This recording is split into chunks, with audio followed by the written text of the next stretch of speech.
Vanessa, what have you signed us up for this time? Adventure. Let's do this.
That was something.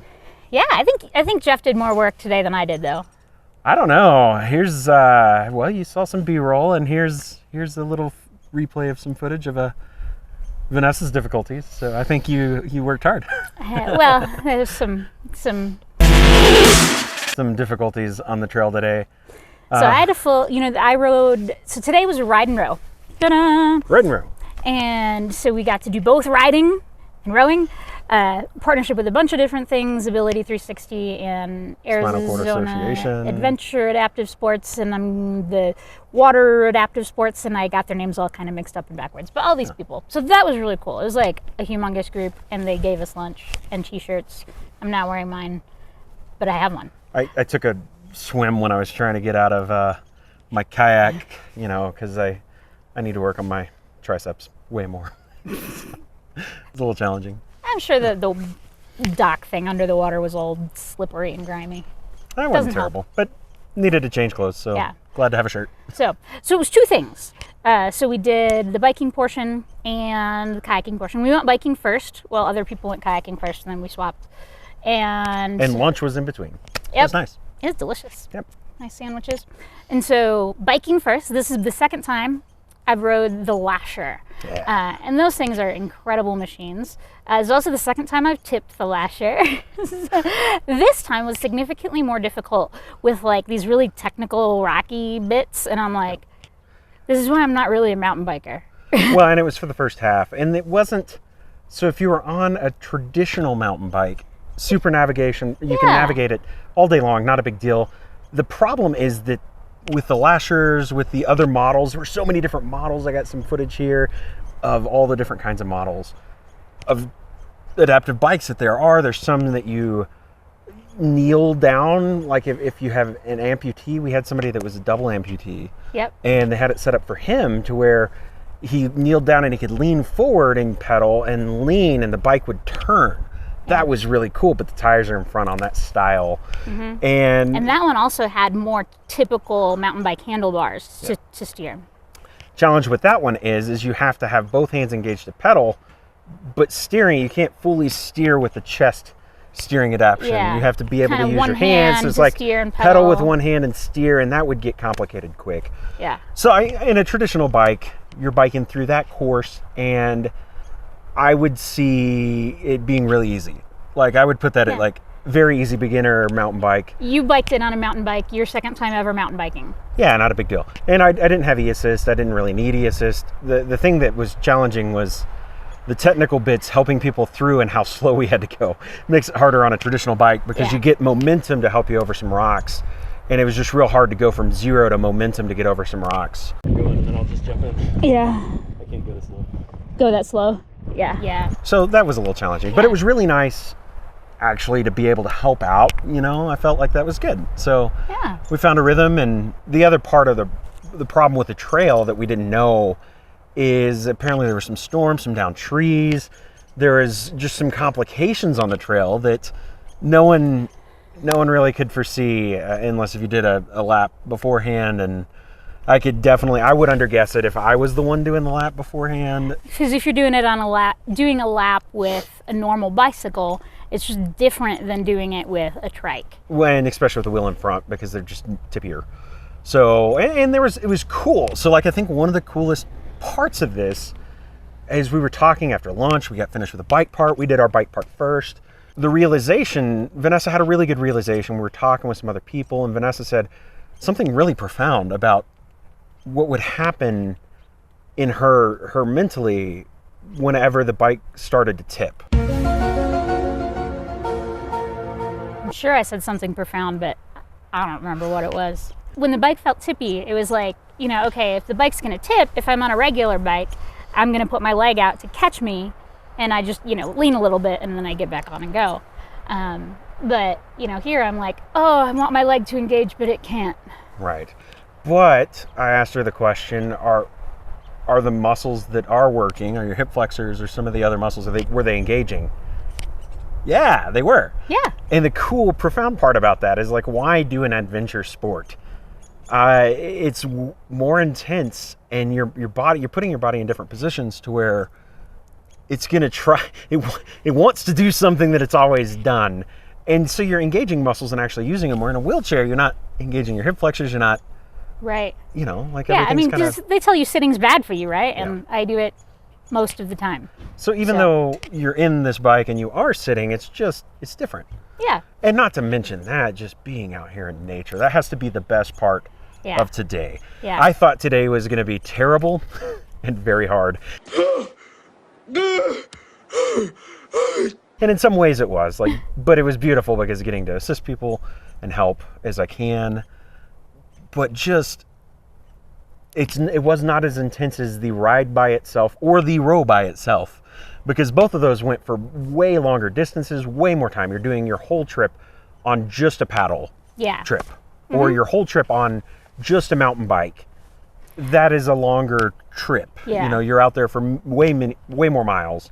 And at most, we did a little over a mile on the mountain bikes. Yeah, one lap around the lake. One lap around the lake, and it's a pretty small lake. It's a beautiful lake. And I think it was just a more social event than some of the ones we've done in the past. So that was pretty cool. We got to meet people from lots of places, and Las that blew my Vegas. mind. Las Vegas, other parts of Arizona. So Other organizations who've done stuff, but we haven't met them yet. Yeah. And so it was really good to connect and get to just meet more people and see what their interests and hobbies are. See some cool, different adaptations and chairs and people that have their own gear and why they bought what they bought. Yeah. Again, the how educational they fit it in is their huge. car. Oh yeah, seeing that, man. Like, if I should have gotten permission so I could have put the Tetris theme song. One of these days, I should do the time lapse of me trying to load our car and Tetris theme it. It's just funny, and it's hard. It's something you don't think about until you're here. Yeah, so those were some highs. What were some other highs for you? Well, you were talking about helping people, and like this was a little thing, but we have a lot of gear from doing outdoor adventures before my injury. So backpacks, you know, and I had in my hiking sack a little emergency kit. That I'd picked up somewhere. I was like, when it's the two of us hiking, we should have an emergency kit. I used the like heat shield one day because I forgot sunblock, and that was really stupid. And we were in Tucson, and the end of the hike was 110 degrees because we did not wake up soon enough. Maybe I did bring sunblock, but the sun just still hurt. It hurt. And so that was a hard hike. I pulled out the sunblock thing. Anyway, and so I still had that in my sack because I'm like, well, I might as well just leave it in here. It's been in here. And so somebody in front of me, they had a loose wire on their bike, and they were like, it was rubbing up against their tire. And they're like, does anybody have any zip ties or anything? And I'm like, I got duct tape. Not masking tape or painter's tape, but duct tape. Oh, woo. I felt really glad that I got to use that. Just The because it fix-all. happened to be in my pack. So pro tip, bring duct tape. Yeah, the little Period. tiny. You can just roll up a little tiny little bit of it. Yeah, Yeah, it's good to have. Handy. it is. Super handy. The other parts I think that we both enjoyed, the paddle wasn't really structured. The lake is small. Yeah. We could just kind of go wherever we want to go. No wakes. No wakes. It was a no wake lake, which So is quiet. amazing. So many animals. The nature and animals were just breathtaking. Yeah. So much fun. And I think that was much needed for both of us, just to get out, set in nature, not do an intense paddle. Yeah. And so overall, I would say the ride and row was way less intense than I ever expected, Yeah. because I was really concerned that we were going to do 10 miles Super on both. intense. Oh yeah. And it just was not, it was not that at all. It was way more chill and just good to get to a state park, be out in nature, have lunch with people and be able to talk. You know, some of the events you just kind of go and we're not all riding together all the time. Yeah. And then you do the event, but you're in such a hurry that you don't really get to know each other or meet each other. So having that lunch break was glorious. Yeah. And I took a lunch break, and so did you, and we did not take any photos of any of that. So just believe us that we had lunch. Yeah. Jeff needs to remember to bring a chair. I have to bring a chair. It's the weirdest thing in my life. Lots of people bring their own chairs to these events, and I don't have my own chair. And I stole your joke, and I'm sorry. I should not say that joke. It's not my joke. You're fine. But I need to bring a chair. I need to buy a chair and have a chair. So, Yeah. Next time, note to self: bring a chair. Yeah. I even brought my wheelchair gloves, but I didn't need them. So what was some challenges? Every adventure has challenges.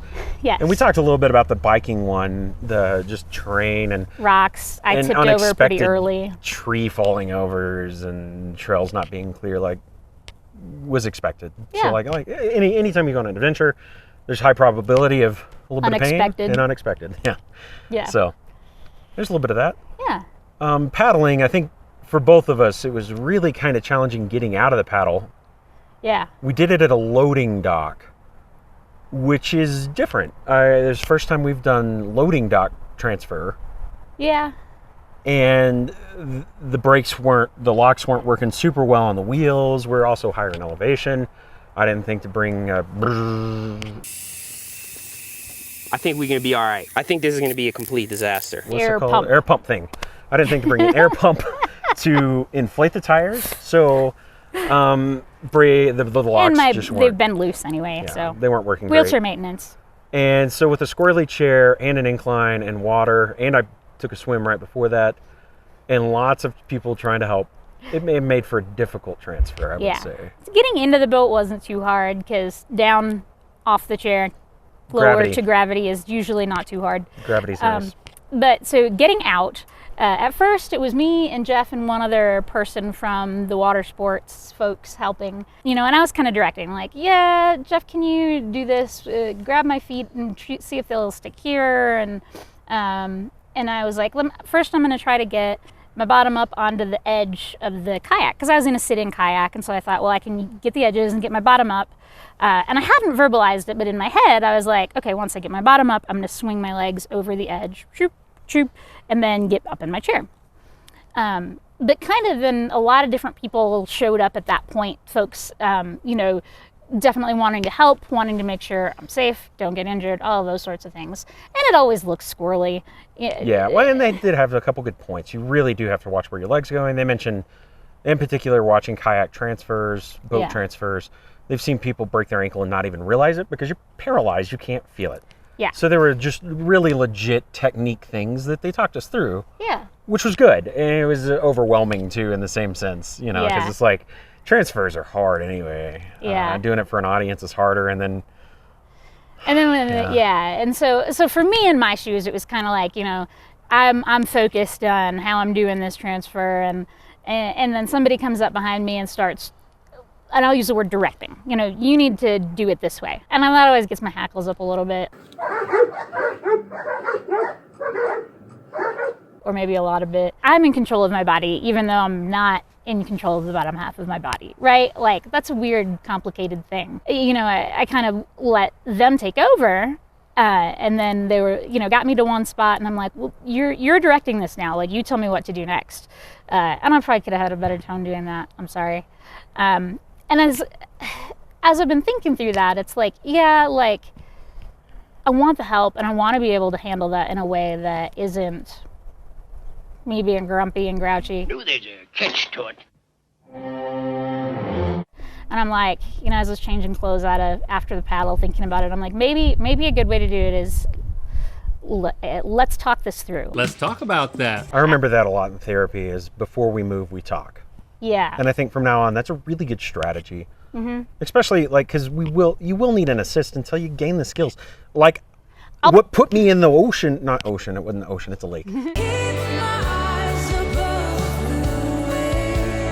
What put me in the water was the fact that my tricep strength is not strong enough for me to lift my body, and I've got some muscles that can help me up, and I still landed in the water. So, you know, it just takes a little bit more strategizing, and I think overall our tendency is go, and we're in a new stage of life. We can't just go. Sometimes we got to stop and think. Think. Slow down. Talk it through. Talk it through. That was the phrase. I was like sticking to 3 words. Talk it through. Talk it through. I think that's a good lesson from today's adventure. Talk it through. Yeah. And enjoy the scene. I think we did those 2 things. Well, we didn't do the talk it through, but we enjoyed the scenery. Oh, yes.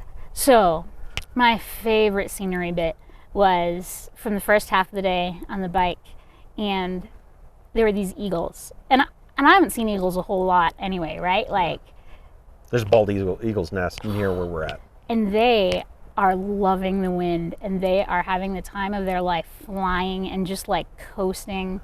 And we saw one do this like super sweet spin move, and it was just unreal. One of the guys biking with us, military guy, he's like, "Did you see that? I didn't think birds could do that. I thought just fighter pilots did that." And I'm thinking to myself, yeah, same here. Like, I've never seen a bird do that. It was amazing. It was incredible. We also saw, I think it was a blue heron when we were... a blue heron that swooped down and was feeding. Yeah. That was super amazing. Then we saw a school of ducks.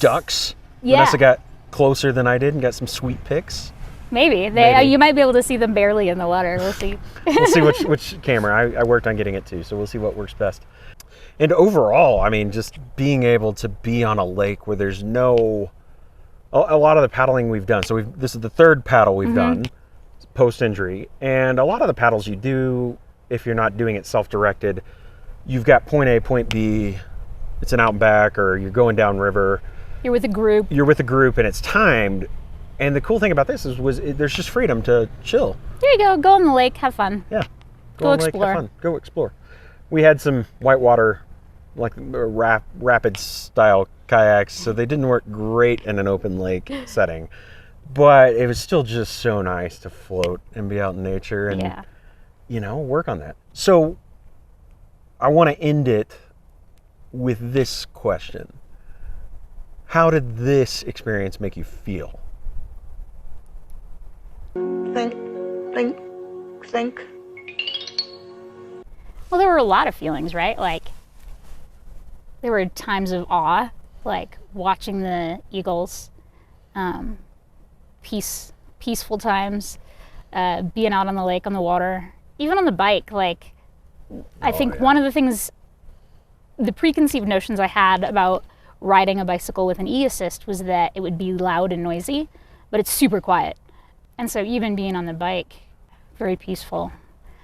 And there were times of frustration too, like the getting out of the boat, but that's small compared to... So the word I remember sticking out to me that you said as we were kayaking coming in is, wow, this feels like freedom, or something to that effect. Yeah?